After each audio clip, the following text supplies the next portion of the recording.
Hello, today we will guide you through how to use the Meta Business Suite Planner. To begin, open Meta Business Suite in your browser. This is where you can manage and organize your content across your connected social channels. Once you arrive on the main dashboard, take a moment to get familiar with the layout. The planner is especially useful because it gives you a calendar-style view of your upcoming content, making it easier to see what is scheduled and what still needs to be created.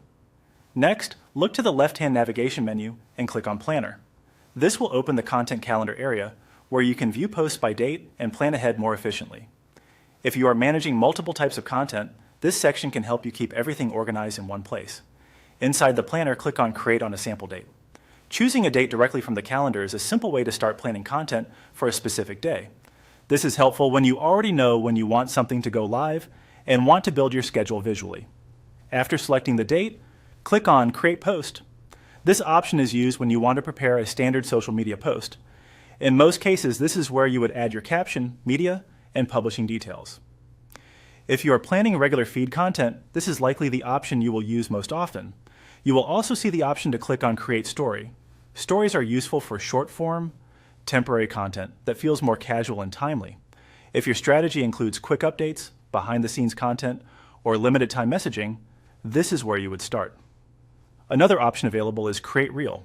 Reels are designed for short video content and can be a strong choice when you want to create something more engaging or discoverable.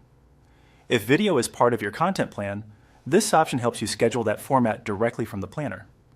You can also click on Bulk Schedule Posts. This is especially helpful if you are planning a larger amount of content at once.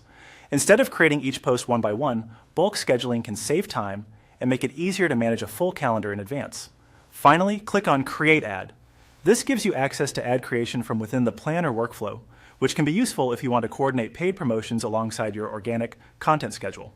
And that's how to use the Meta Business Suite Planner. With these options, you can map out posts, stories, reels, bulk content, and ads all from one central calendar view, making your planning process more streamlined and efficient.